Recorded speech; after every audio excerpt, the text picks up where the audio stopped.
Welcome to Spaghetti by Eddie. A gift from Edward George. Right there is a plate of spaghetti I'm going to show you guys how to make. This sauce is loved by everyone. And you can make spaghetti that is better than any you've ever had at any restaurant if you follow this unusual but phenomenal process. And by the way, it's easy. You'll need some fennel, some onions, some garlic, and some celery. Real fresh, good vegetables. I usually use about half of a bulb of fennel, a few stalks of celery. Throw it all into a food processor. Got about 4 cloves of garlic in there. Add some crushed red pepper. Put in as much as you like. If you want it spicy, add more. Obviously, a little bit of dried basil leaves. Best herb in the world for spaghetti sauce. I like to put in some crushed black pepper too, some ground up fresh black pepper. You can use white pepper if you so choose. I don't add any salt. There's plenty of salt in the Parmesan cheese that you'll see later and in the sauces itself. Give it a good whirl. You'll see some large chunks. Just keep waiting until all those are really finely chopped. It's a beautiful mixture of fresh, delicious vegetables. And once you cook it up right, it's going to make your sauce amazing. Alright. Get a pan started. I put that heat at about 50%, 5 on the little knob. Add some real good olive oil. 2 or 3 tablespoons should be enough. Like it a little richer, add a little more. Less rich, add less, of course. Usually let that heat up a little bit longer than I do here in this video, but just take that mixture from the food processor and dump it all in there right on top of the oil. This is where it gets really important to have some patience. This process is going to take about 7 to 8 minutes. After I get all of this vegetable on top of that oil, then I'm going to start browning it, and I'm going to wait, and I'm going to be patient, and I'm going to turn the heat to the right setting and stir and stir and stir until that vegetable mixture is like all caramelized and really perfect. Right there, it's still pretty raw. Starting to simmer up nice though. So I usually turn the heat up to about 7 at this point. Once that gets going, now you can see that it started to brown a little bit, but that isn't good enough yet.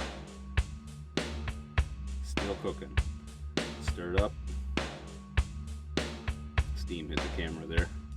Now it's getting nice and brown. If you could smell that right now, you'd understand why this sauce is so phenomenal. Now it's time to add a 15-ounce can of tomato sauce and a 28-ounce can of crushed tomatoes, which have amazing flavor. Pick whatever can that you like. There's some really good ones on the market.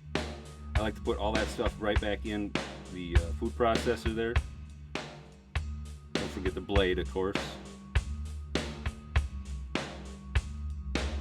The reason I do this is to get some fresh basil, and I'm going to throw that in here in a second. And I want that fresh basil to really get, melded into the flavor of the tomatoes. I'm going to give that a real good stir. You'll watch me stir this for a good 30 seconds or so. You can just see those basil leaves getting hammered. The little bit of onion and fennel and stuff that's still in there, that isn't going to hurt anything. If you want to rinse it out first, that's fine, but it's good fresh vegetable. It ain't going to hurt anything. This sauce is so delicious. Once we pour this up on top of that browned up vegetable mixture, which is what I'm going to do right now for you, you're going to want to turn the heat down. I'll show myself doing that in a second. Just stir that up, but right now it's real hot, so it's going to start bubbling and splatting. Don't let that happen to your clothes or your face or your skin. It could be a little bit dangerous. But I could eat that right now. Obviously, we want to let the flavors all come together a little bit first. I hate to waste too much tomato. That's good stuff. So now that's all stirred. I give it a cover. I lit it for a little while. I lit it for a little while, sure. Then I got another little trick. I add some Parmesan cheese right there. A lot of people do that, but you can do it at the end after you plate it up, but I like to get it right into the sauce. You can see it splattering a little bit even at a lower heat. Take a look at that. That's what the sauce will look like at this point while it's simmering. I like to let it simmer for as long as it takes to make some noodles, maybe some croutons. That's all coming together. Time to maybe pick a little bit more fresh basil, get ready to plate up. Pick whatever noodle you like the best. I think we got some vermicelli here. Throw those perfectly toasted croutons on the side. Toss that perfect tomato sauce up on top. Those of you that are meat lovers, obviously you could brown up some meat and add it to it. I'm not a real big fan of red meat. I do like some olives, so I'll have a few olives on the side maybe. Toss some fresh basil on top. And you can have just about the most perfect plate of spaghetti you could imagine right there. And that's me scarfing some down. You gotta believe I'm truly enjoying that. Bon appetito. Please let me know what you think of this sauce by commenting on this page. Everyone that I've had taste it devours it quickly and goes back for more. If the response to this video is extensive enough, I have a very inexpensive follow-up product for you. Please share it with your friends.